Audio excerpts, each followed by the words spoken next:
How did you get the expertise to be the chief technology officer of a rocket ship company? I do have a physics background. That's helpful as a foundation. And then I read a lot of books and talked to a lot of smart people. You're self-taught? Yeah.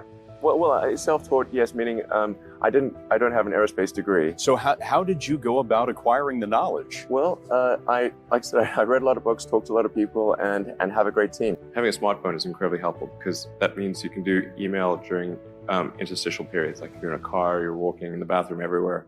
You can do email practically when you're awake, and so that's really helpful to have email for SpaceX and Tesla integrated on my phone, and then it's just you have to apply a lot of hours to actually working.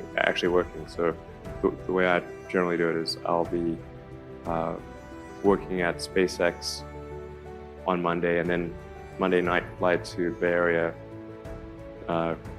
spend Tuesday and Wednesday in the Bay Area, then at Tesla, and then fly back on Wednesday night, spend Thursday and Friday at SpaceX.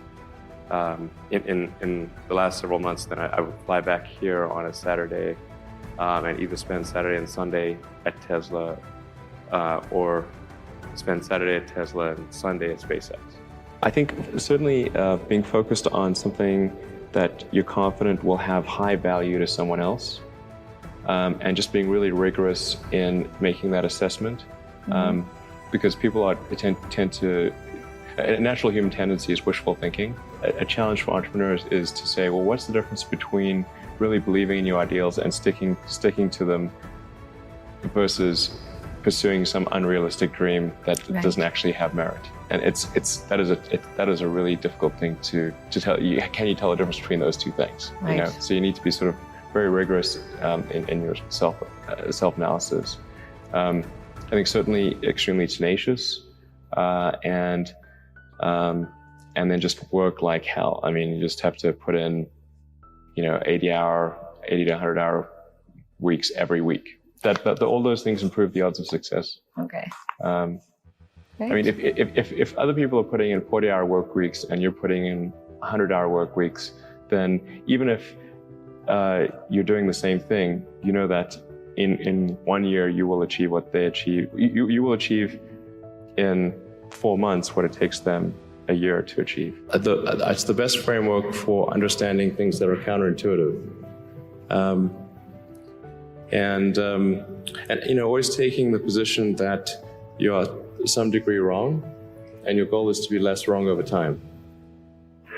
I think one of the biggest mistakes people generally make, and I'm guilty of it too, is wishful thinking. Like you want something to be true, even if it isn't true. And so you ignore the things that, you ignore the real truth because of what you want to be true. This is a very difficult trap to avoid. And like I said, certainly one that I find myself in having problems with. But if you just take that approach of you're always to some degree wrong and your goal is to be less wrong, and solicit critical feedback, particularly from friends. Like particularly friends, if somebody loves you, they want the best for you. They don't want to tell you the bad things. So you have to ask them, and say, really, I really do want to know. You don't need college to learn stuff, okay?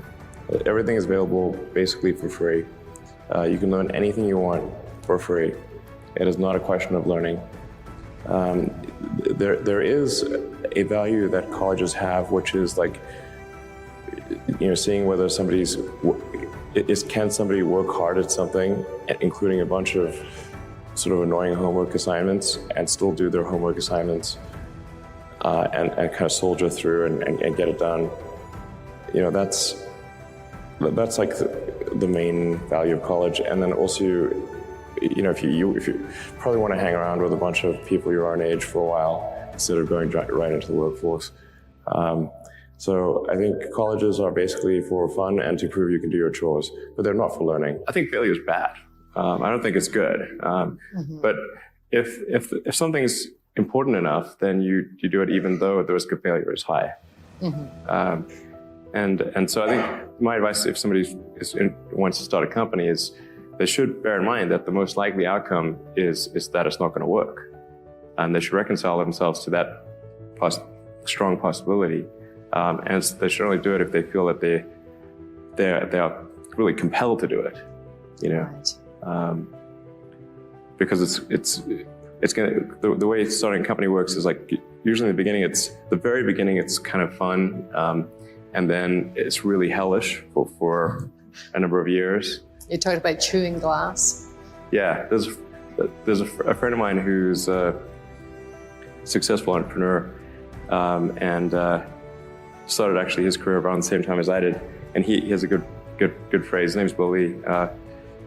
He said, "Yeah, starting a company is like eating glass and staring into the abyss," and you agree with that? generally true. Mm-hmm. Yeah, and if you don't eat the glass, you're not going to be successful. We can go a long way towards making Starfleet real and making these sort of utopian or semi-utopian futures real. But it will definitely require radical innovation. One can't get there by incrementally innovating expendable boosters. There's just no way. Yeah. So I think we need to push for radical breakthroughs, and if you don't push for radical breakthroughs, you're not going to get radical outcomes, and that does mean taking risks, and common sense that if you take a big risk, in order to have a big reward, there must be a big risk.